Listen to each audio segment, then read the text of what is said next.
Welcome to Brier's Music Showcase. I'm Bryer and welcome back to another video.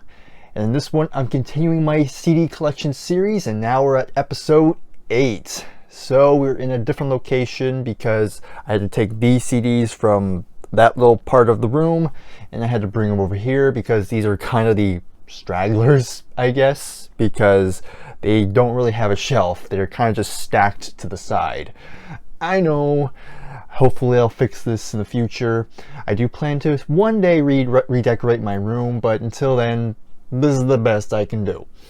Anyhow, so this is pretty much the last of the main collection before we get into the more miscellaneous stuff.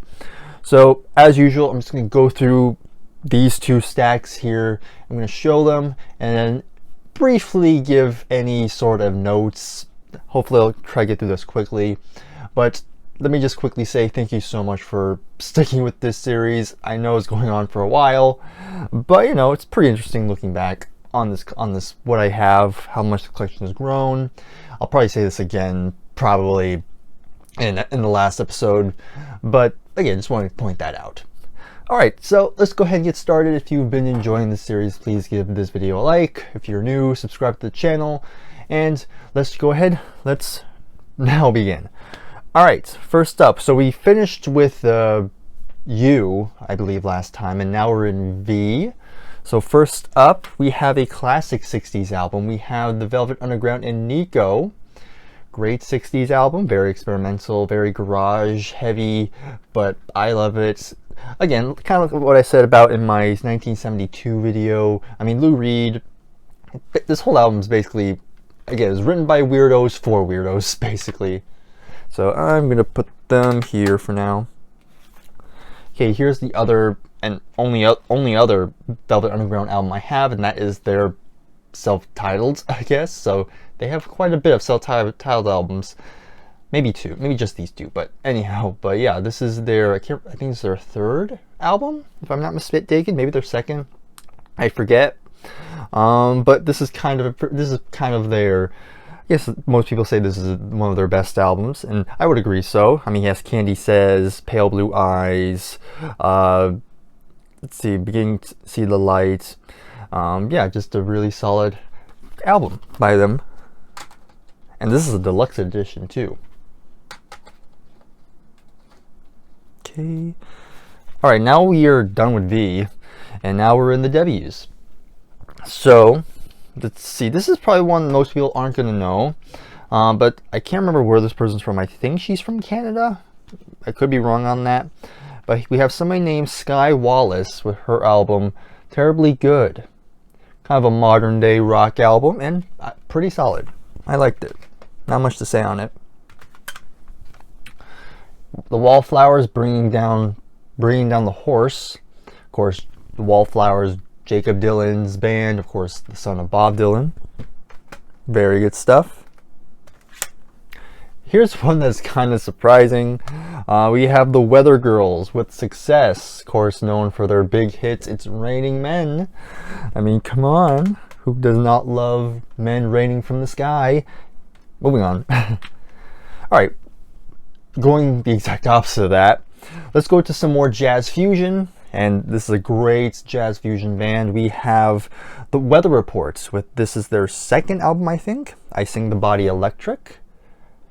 Yeah, and all these, I pretty much enjoyed every Weather Report album I've heard so far, so I have a lot of good things to say. Same with this one, Mysterious Traveler. It's awesome. Here's another fantastic one. We have Black Market. And so far, my favorites, and probably the most accessible one, probably if you're wanting to get into Weather Report, this is probably the first one to get into, and that is Heavy Weather. Put this on, and I loved it right away. Alright, Weezer. And this is my only Weezer album. We have the Blue Album. Just good 90s rock. I do want to get Pinkerton next. Alright, next, my only album from this artist, we have Paul Weller, Wake Up the Nation. Very good album. Very surprised with this one. Of course, Paul Weller, known from his work in the Jam. But yeah, this is fantastic. Good. This came out in 2010, so I guess you could say it's a good modern rock album. All right, let's go back to some pop. We have Wham, of course, George Michael and Andrew Ridgeley. We have Make It Big. Many big hits on this one, including Wake Me Up Before You Go Go. Here's my only other one. We have Music from the Edge of Heaven.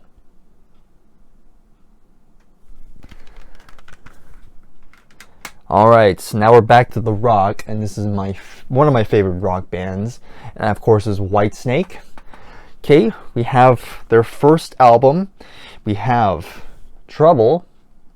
I know they released an EP before this called Snake Bites, if I remember correctly. But I'll probably get that at some point. But this CD actually comes with bonus tracks from the EP. You can see that on the back. So that's kind of cool. They included some tracks from it. This one I probably got to censor. But we have Love Hunter. You could probably imagine why I am censoring this. Hopefully I'm doing a good job.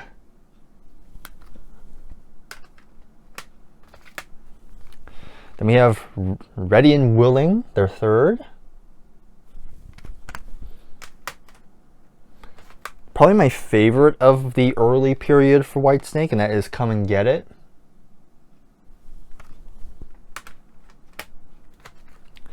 Saint and Sinners with the original versions of Here I Go Again and Crying in the Rain. Very good album. Then we have, this is when their popularity really started to grow here in America. Of course we have Slide It In. Of course I have a vinyl copy of it. Great album. As well as this one. Of course we have the self-titled, or 1987. Yes, I talk about that album quite a bit, so not much to add. And then the final Whitesnake album I have as of right now is Slip of the Tongue. Solid album. Definitely not as good as the previous ones, but there's some decent tracks on it. Alright, now we go to a very influential band, and that of course is The Who. So, first up, we have The Who Sings My Generation, which is the American version of their debut. Very good. Solid debut. Then we have a quick one, their second album. This is the UK version with some bonus tracks. Then here are their third album, and this is a deluxe edition of The Who Sell Out. Again, has both mono and stereo. We have Tommy, of course. Gotta have Tommy. I mean, it's one of the most influential concept albums ever. Alright, next up we have Live at Leeds, and this is the deluxe edition with both, which has both the standalone songs. So the disc 1, that's disc 1, and disc 2 has the whole entire when they did the entire Tommy album, which is pretty cool. So if you are going to get Live at Leeds, this is probably one of the best ones to get. Now I do have a single version of Live at Leeds, but I have it stored in a very special place because I know Garrett sent me that one, so that's in a very safe place. I should probably get it real quick. Actually, hold on a sec. Here it is. So yep, here it is. This is the, this is a single version, but this one actually has, this is basically disc 1 of this. So yeah, this is still a very solid one to get if you just happen to stumble upon this. But again, if you want my opinion, this is definitely the definitive one to get. But it's good to have both. Put that to the side and let me continue. Alright, next up, of course, you gotta mention this one. I've talked about this album quite a bit on this channel. And that, of course, is Who's Next. Again, I got this on vinyl too. And I've shown this recently in my 1973 video. Of course, it's Quadrophenia. Now here's a very underrated album. I feel like this album doesn't get enough love, and that is The Who by Numbers. I mean, I love Slip Kid. Great, I think it's a good opening track. However much I booze. I actually like Squeezebox. It's kind of stupid, but I kind of like the stupidity of it. A Success Story, They Are All in Love, Blue, Red, and Gray, gorgeous song. How Many Friends? Very good album. Again, I feel like it needs more love. Then we have the last one with Keith Moon. We have Who Are You? And the last two related thing I have is this compilation. It's called The Who, Who's Better, Who's Best. Pretty good live shot there. Solid compilation, has some songs, has some nice selections. You have My Generation, Anyway, Anyhow, Anywhere, Substitute, I'm a Boy, Happy Jack, Pictures of Lily, and Magic Bus, I Can't Explain, Join Together, You Better You Bet. So and then of course it has a lot of the classic stuff like Won't Get Fooled Again, and the full version, by the way, not the single version, which is, thank God. Of course you have I Can See for Miles, Pinball Wizard. But yeah, solid compilation. And to finish out this first stack, we have the debut of Wild Cherry. Of course, kind of a one-hit wonder, known for their big hit Play That Funky Music. And the rest of the album is solid. It's just funk, R&B, rock. No, there's not much to say, but it's fine. I liked it. All right, and then we move on to this stack over here. All right, we have Vanessa Williams. We have The Comfort Zone. I really enjoyed this one. Just good old 90s R&B. Of course, it has the great classic ballads, Save the Best for Last, which I love.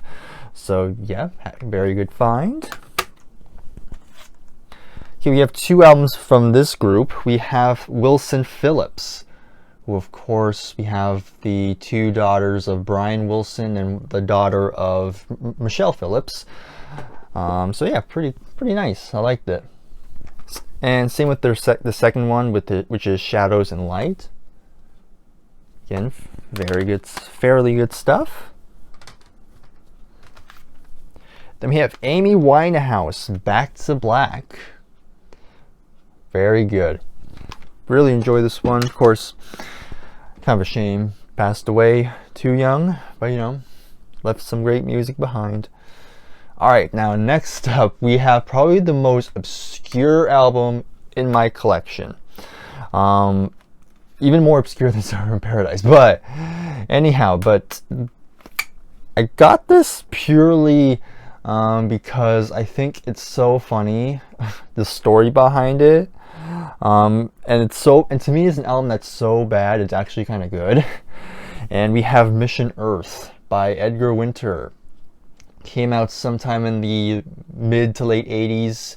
This is Edgar collaborating with the founder of the Church of Scientology, L. Ron Hubbard. This is based on L. Ron's classic book series, Mission Earth. And yeah, it's terrible. It's bad. It's cheesy. And the lyrics are just god awful. But I think the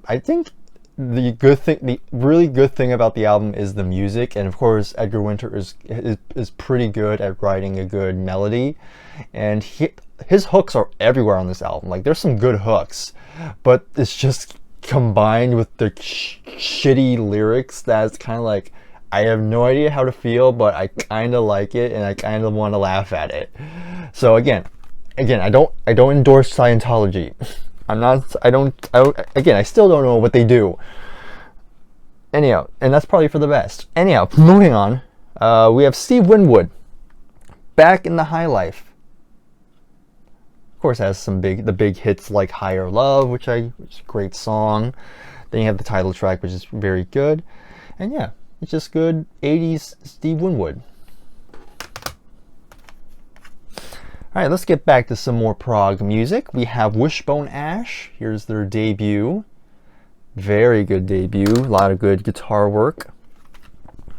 So, piece of hair there. Alright, next we have probably the most well-known album by Wishbone Ash, and that is Argus.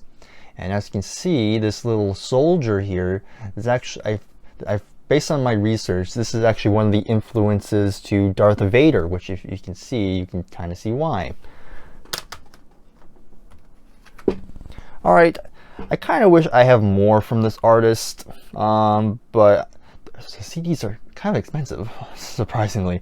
We have Stevie Wonder, and I only have 2. I know, that's very sad. But based on the 2 I have, they're spectacular. We have Fulfillness First Finale. Then, of course, we have Songs in the Key of Life. Both fantastic albums. Again, I need to get more. I know, but we'll see. Alright, and then my only album from this band, we're in the X's by the way, and it's the only X I have, and that is XTC. This is English Settlement. Very good, very much enjoy this one. Definitely an album that needs more listens, because I always, again, like I said, I enjoy it, but definitely want to give it more time. Alright, we're in Y now. So we have Yankovic next, as in Weird Al Yankovic. I only have 2 CDs from him. We have, of course, Weird Al Yankovic in 3D. Of course, this is one with Eat It, Midnight Stars, very good. Lost on Jeopardy, King of Suede. Yeah, enjoyable album. And then we have The Essential, which is a 2 CD compilation. Pretty much has all the big hits you want, and yeah, very good. And of course, we have some Yes. Gotta show off my Yes. Of course, here's the debut. Very good debut. Time and a Word. I don't know if I should censor that, but hopefully I was quick enough. The Yes album. This is when they really start to get really good. Then we have Fragile, of course, with Roundabout and Heart of the Sunrise. Then we have, of course, Close to the Edge, prog masterpiece in my opinion. Then we have the live album Yes Songs, great live album. Tales from Topographic Oceans, very polarizing album. Probably one I need to give more listens. I haven't listened to this album in quite a while, but I've always enjoyed it when I hear it. And then we have my favorite Yes album, and that of course is Relayer. Fantastic, love it to death. I mean, I think I've said it before, but Relayer was the album that made me a Yes fan. Going for the One. Not as a whole, not as strong as the previous ones, but still has some classic songs like Turn of the Century, Wondrous Stories, and of course Awaken. Gotta mention Awaken. Then we have probably the beginning of the end for the classic lineup. We have Tornado. I think it's solid. Definitely not one of their best though. Then we have the one album with Trevor Horn from the Muggles. We have Drama. And very solid album. I actually kind of liked it. Okay, and then we have the big pop album. We have 90125. Of course, with big hits such as Owner of a Lonely Heart. And of course, there's Changes, which I love. Then we have Yes Union. This is a post-spade reunion with a lot of the big names in the band's history. I have nothing to say. I just think it's boring. Very sad. Wasted potential. And then the last Yes related thing I have is this compilation. It's actually a very solid compilation. You have stuff pretty much pretty much spans a good chunk of their catalog. You have Survival, Time of the Word, Starship Trooper, I've Seen All Good People, the full version too. Roundabout, long distance roundabout, the single version, well, the single version, which is Soon, which of course was from Gates Delirium, Wondrous Stories, Going for the One, Owner of Blowing Heart, Leave It, Rhythm of Love. So 12 tracks, again, very solid. I mean, if you stumble upon this one, maybe you should get this one as kind of your little starting point with Yes. They don't have any of the giant epics. You're not going to get close to the edge on this, or Gates of Delirium, or Awaken. But they include some good stuff here. Alright, we have some Neil Young. Alright, I do have another Neil Young album, but that's stored in there, which we'll get in the next episode. But here's what I'll show in this one. We have Harvest. It goes here. Then we have Harvest Moon. Not the video game, but the Neil Young album. And then we have Freedom. Always enjoyed Neil Young. I've always liked his voice. Yeah, it's good to have some of his albums here. Alright, we're nearly done. Just a few more to go. We have Frank Zappa next. And I only have two. The first one I have is Freak Out, the debut from the Mothers of Invention. I don't know. Most people really enjoy this album. I didn't really like it that much when I heard it. I might need to listen to it again, but it might be even too experimental even for me. So, I don't know. That being said, the next one I'm going to show I loved way more. And that, of course, is Hot Rats. This is basically Frank doing a lot of jazz fusion. And very good. This is way better. This is a much better introduction to Frank Zappa than the debut, I'll say. Just great songs. The playing on here is fantastic. Good guitar playing too. I know Frank Zappa is known as a good guitar player, and this album really shows it. So yeah, good album. And the last Z album I have is from the Zombies, and here is Odyssey and Oracle. Of course, I did a review on this on Garrett's channel, SoundLab Studios. I'll probably leave a link to that video in the description if I remember. But yeah, this is another great 60s album. And yeah, definitely worth a listen. Now I do have two more, and these two don't really have a letter. These ones have kind of a number to start it off. I kind of put those types of albums at the end, but some people put them in the beginning. You can comment below where you would put these artists in the collection, either in the beginning or at the very end. So next up we have 10,000 Maniacs. This is their MTV Unplugged album. I really only got this because at random I heard their cover of Because the Night by Patti Smith, and they do a really good rendition of it. I love the vocalist on here, and the music is really great, and the whole album's pretty good, and so that made me want to check out more of their stuff. So yeah, I like this one. And the final album to close us off with in this episode, we have my only album from this band, and that is 10cc, and this is their album, The Original Soundtrack. Another album I need to listen to more. I heard it maybe one or two times, but I feel like if I give this more time, I feel like I'll love this even more, because there's some very cool stuff. I mean, it has the big hit, I'm Not in Love.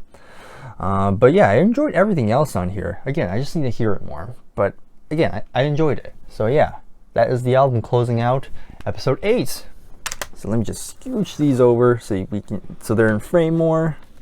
So thank you very much for watching this. If you enjoyed this, please give this a like, subscribe if you are new. In the comments below, let me know what was one of your favorites in this entire collection. And I'll see you in the final episode of the series. So look forward to that. Thank you again for watching, and I'll see you then. Take care, and goodbye for now.